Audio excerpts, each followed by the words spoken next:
अभिवादन स्वीकार करिए रेहान फजल का। बात 1972 की है।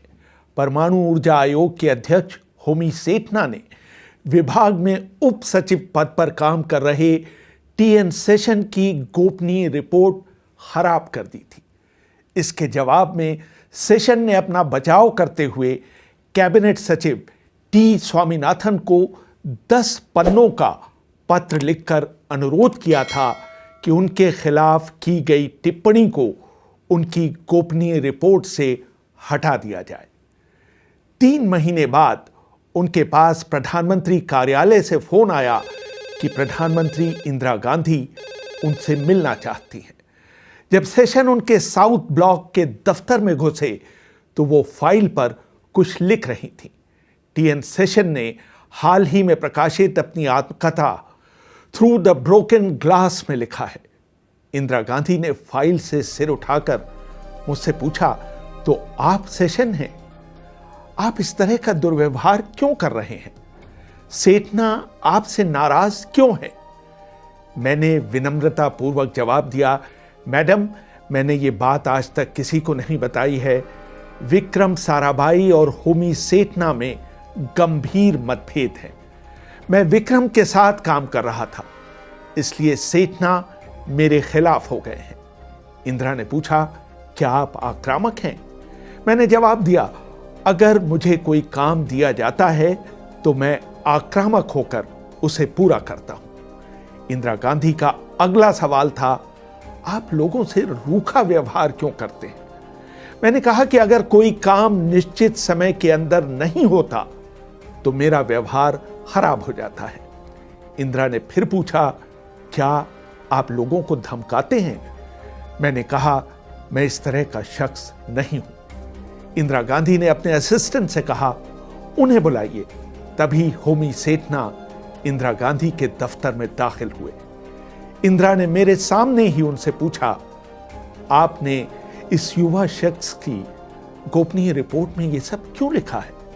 फिर उन्होंने मेरी तरफ इस तरह देखा मानो कह रही हूं, अब तुम यहां क्या कर रहे हो? मुझे लगा कि इंदिरा गांधी भी मुझसे नाराज हैं।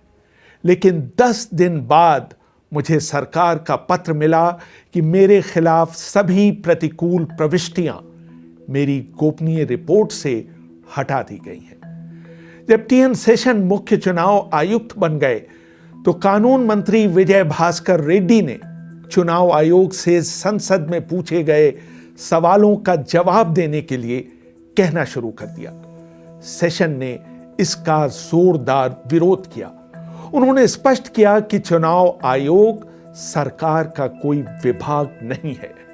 विजय भास्कर इस मुद्दे को प्रधानमंत्री नरसिम्हा राव के पास ले गए। टीएन शेषन अपनी आत्मकथा में लिखते हैं, रेड्डी ने प्रधानमंत्री की उपस्थिति में मुझसे कहा, शेषन, आप सहयोग नहीं कर रहे हैं। मैंने जवाब दिया, मैं कोई कोऑपरेटिव सोसाइटी नहीं हूं, मैं चुनाव आयोग का प्रतिनिधित्व करता हूं। प्रधानमंत्री ये सुनकर सन्न रह गए। फिर मैंने प्रधानमंत्री की तरफ मुड़कर कहा, मिस्टर प्राइम मिनिस्टर, अगर आपके मंत्री का यही रवैया रहा तो मैं उनके साथ काम नहीं कर सकता। उसी तरह एक बार विधि सचिव रमा देवी ने चुनाव आयोग को फोन कर कहा कि विधि राज्य मंत्री रंगराजन कुमार मंगलम चाहते हैं कि अभी इटावा का उपचुनाव न कराया जाए। शेषन लिखते हैं, मैंने प्रधानमंत्री को सीधे फोन मिलाकर कहा कि सरकार को शायद यह गलतफहमी है कि मैं एक घोड़ा हूं और सरकार घुड़सवार है। मैं ये स्वीकार नहीं करूंगा। अगर आपके पास किसी फैसले को लागू करने के बारे में एक अच्छा कारण है, मुझे बता दीजिए।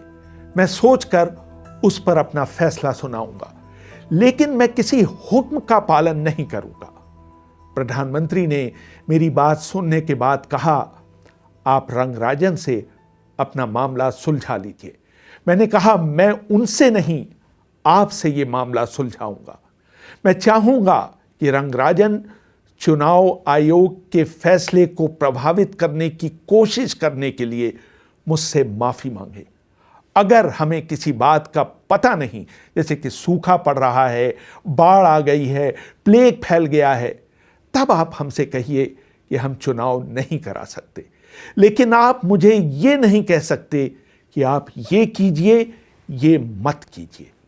उसी दिन रंगराजन ने मुझे फोन किया और मुझसे तमिल में पूछने लगे, मामला क्या है?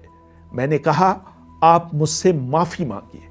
उसी दिन 12 बजे के आसपास विधि मंत्रालय का एक संयुक्त सचिव दौड़ा दौड़ा विधि सचिव की चिट्ठी लिए निर्वाचन सदन आया। इस चिट्ठी में लिखा था, मैंने जो कुछ भी कहा या लिखा है उसके लिए मैं आपसे माफी मांगती हूं। 2 अगस्त 1993 को टीएन सेशन ने एक 17 पेज का आदेश जारी किया, जिसमें कहा गया था कि जब तक सरकार चुनाव आयोग की शक्तियों को मान्यता नहीं देती, तब तक देश में कोई चुनाव नहीं कराया जाएगा।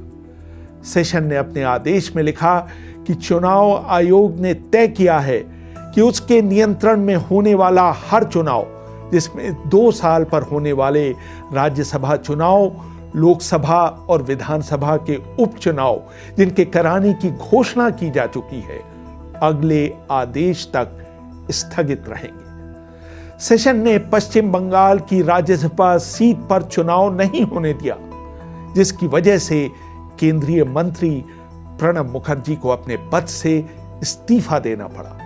पश्चिम बंगाल के मुख्यमंत्री ज्योति बसु इससे इतने नाराज हुए कि उन्होंने सेशन को पागल कुत्ता तक कह डाला।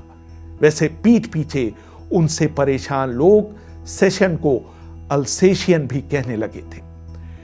1 अक्टूबर 1993 को जब सेशन पुणे में थे, सरकार ने जीवीजी कृष्णमूर्ति और एमएस गिल को नया चुनाव आयुक्त नियुक्त कर दिया। इन दोनों चुनाव आयुक्तों का वेतन भी टीएन सेशन के बराबर तय किया गया था। सुप्रीम कोर्ट के पूर्व जज एचआर खन्ना ने इस अध्यादेश की यह कहकर आलोचना की थी कि इस पर पहले संसद में चर्चा होनी चाहिए थी। मशहूर न्यायविद फाली नारिमन ने कहा था, यह सब मुख्य चुनाव आयुक्त की ताकत को कम करने के लिए किया गया है। इससे निश्चित रूप से उसकी स्वायत्तता पर असर पड़ेगा। तीनों चुनाव आयुक्तों की पहली मुलाकात अच्छी नहीं रही।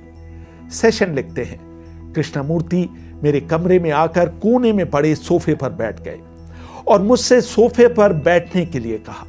मैंने हाथ जोड़कर कहा, मैं जहां बैठा हूं वहीं ठीक हूं। इस पर कृष्णमूर्ति बोले, मैं तुम्हारी मेज के सामने पड़ी कुर्सियों पर तो बैठने से रहा।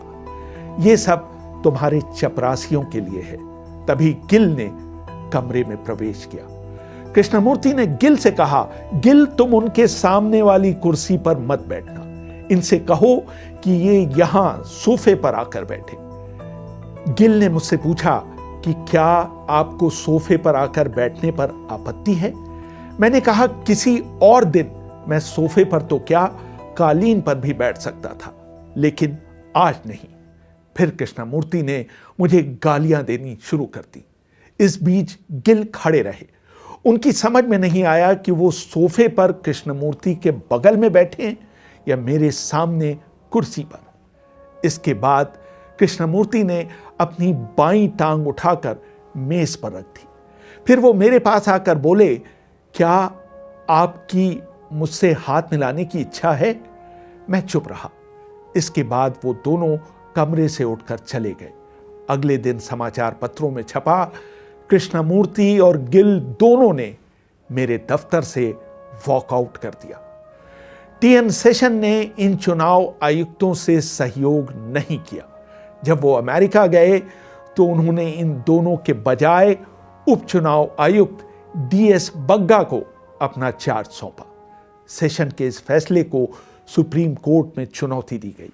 तब सुप्रीम कोर्ट ने आदेश दिया कि सेशन की अनुपस्थिति में एमएस गिल मुख्य चुनाव आयुक्त के तौर पर काम करेंगे। राजनेताओं में शायद राजीव गांधी अकेले शख्स थे जो सेशन को पसंद करते थे। जब सेशन वन एवं पर्यावरण सचिव थे तो उन्हें छुट्टी में भी दफ्तर जाने की आदत थी। 2 अक्टूबर 1986 को वो अपने दफ्तर में टेलीविजन पर क्रिकेट मैच देख रहे थे। तभी क्रिकेट कमेंट्री आनी बंद हो गई और एक खबर